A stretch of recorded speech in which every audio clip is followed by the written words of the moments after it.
Good morning, good morning, good morning, everyone. If you want to know why I'm highly annoyed, I'll rant about that in a moment. We'll go through the usual disclaimers and we'll make it quick this morning. For all intents and purposes, thought I was done front-loading because I did 7 videos last night.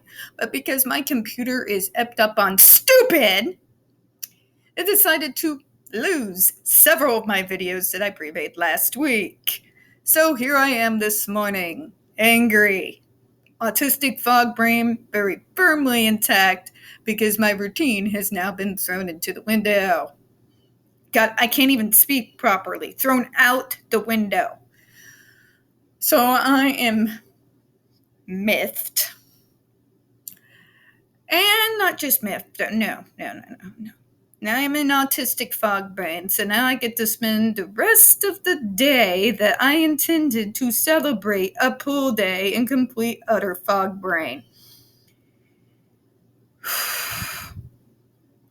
So if anyone ever asks you, but we don't understand why the routines are so important, don't you want spontaneity?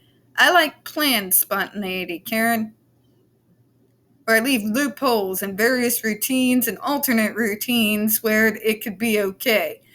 Randomly, out of nowhere, throwing a monkey wrench into my daily morning is not a good idea. No, not at all. God. I need an edible or something. Angry there. Alright, folks, in the description box, you're going to find a link to the article that the Judge Rotenberg Educational Center doesn't want you to read. It's written by NeuroClastic, a small non-for-profit started by autistics for autistics, wherein they interviewed and surveyed over 900 ABA professionals regards to the JRC so-called behavior modification program. Matter of fact, the JRC doesn't want you to read this article so much they have threatened NeuroClastic with a defamation lawsuit if they did not remove it from the website.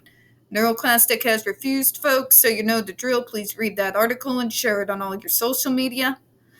Also included in there, NeuroClastic's public statement in regards to the defamation lawsuit threat, as well as a link to their GoFundMe. We are crowdfunding, folks, in case the JRC actually sees through with their threat. Also included in there, the Ozarks' first article in regards to the Agape boarding school, now known as Stone for Help boarding school situation, a so-called Christian-themed boarding school based out of Stockton, Missouri that takes in so-called troubled male teens that has impending over 21 civil lawsuits, claims, and allegations leveled against it, all which have been substantiated by the Missouri Department of Social Services, and they include the following: sodomy, rape, sexual assault, child abuse, psychological and emotional abuse, child trafficking, starvation, and that's just for starters. You have one former staff member arrested by the FBI, another a doctor still on the premises with full access to the boys on multiple, again, substantiated claims of sodomy, rape, and sexual assault of the boys there. You have an attorney general too busy chasing after, lying about, and photoshopping drag queens out in this local area that is Missouri. Forgetting that, we live here. And you got a governor off his nuts. So please, folks, read that article, share it on all your social media, and get the few of us left here with 2 brain cells to rub together who are too broke to GTFO. Send help. Send a rescue committee. I don't know. Just help. All right? Included also, as always, the pertinent links to the Stop the Shocks campaign, including the link to the analysis done in 1999 by Dr. Fredda, which we are going over right now, Autistic Hoya's massive archive on the subject, Juniper Masamba's behavioral sheet of shockable offenses, a clip out of the 7-hour ordeal undergone by Andre McCollums back in 2002, the templates, and the ever-present self-explanatory change.org Shut the Judge Rotenberg Center Down petition. When we discuss the JRC, folks, you're going to hear vivid descriptions of and catch clips of surveillance footage of peoples with disabilities being tortured and abused. If you do got young children present, folks, please use your headphones.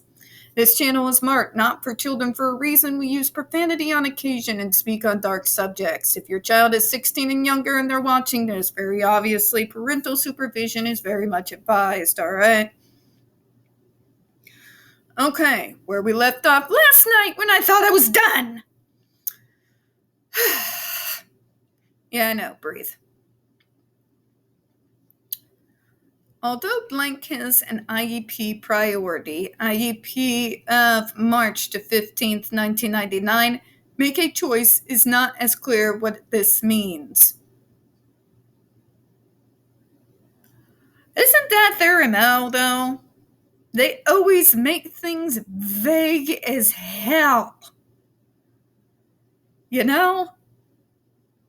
They put no details in there. When I worked for the state, folks, when I was, invoked to go on the behalf of a student into an IEP meeting, even when they were doing something that the student very obviously didn't agree with, those notes had notes. You want to talk about paperwork,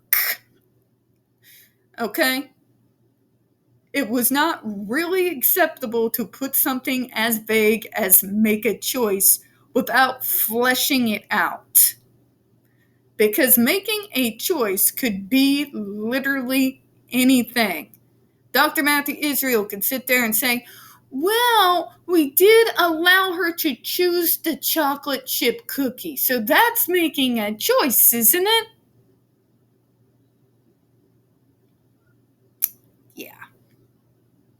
Yeah. There's a reason why these things have to be fleshed out. And why in the name of God any parent would accept this as acceptable is beyond me. But I'll tell you why I think it is. The majority of parents put too much trust into individuals who oversee their kids for the majority of the day. My mom's more like me. We're a slightly paranoid bunch. And she already knew from previous experience that the majority of some of the teachers that I had really didn't have my best interests at heart. So she made it a point to read all the notes on my IEPs when we had those meetings. She made it a point to make sure I was there. That's called an ally, folks. It's a beautiful thing when it's your parent. Just saying.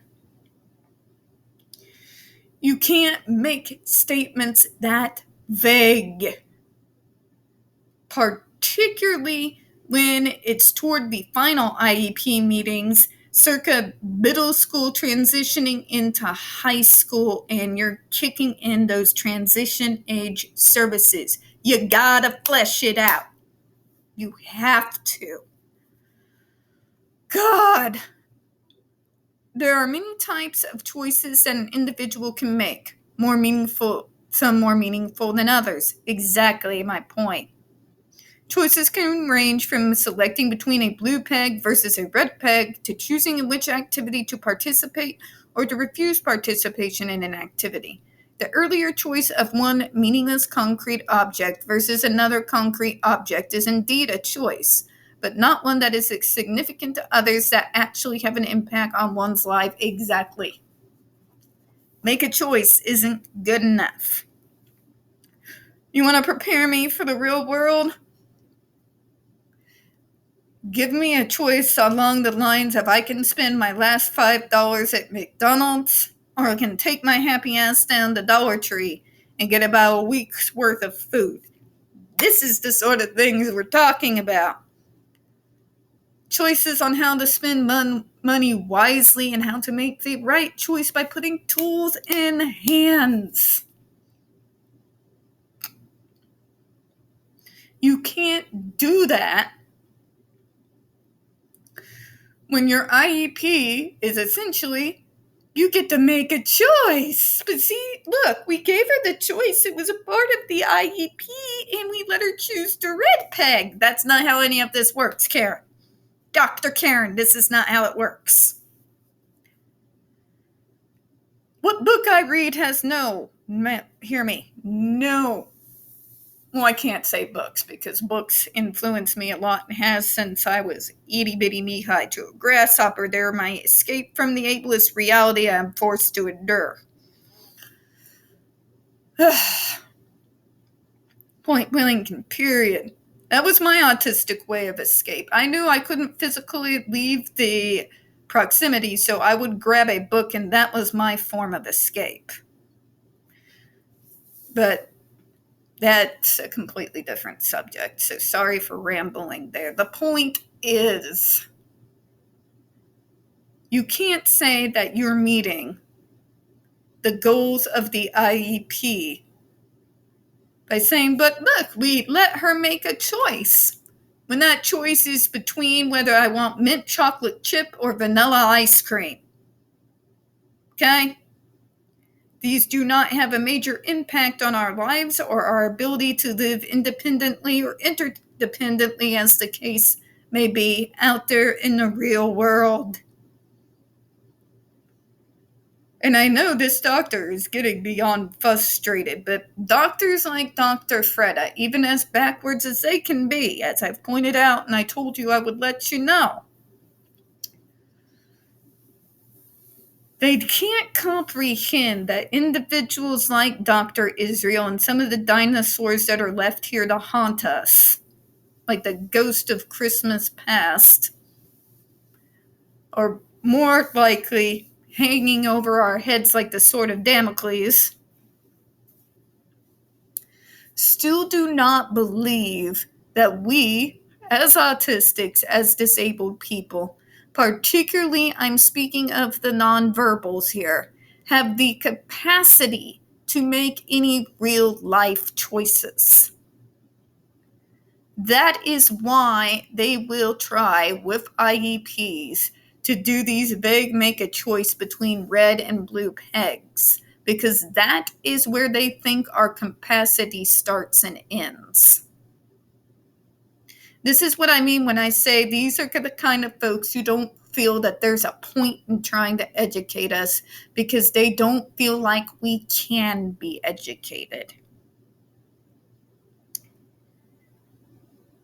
And I hate to be morbid and a horrible human being, but I'm just going to go for it because, what can I say? I'm blunt and I don't care. Essentially, we are kind of waiting for these last dinosaurs that continue to haunt us and make our lives hell to die.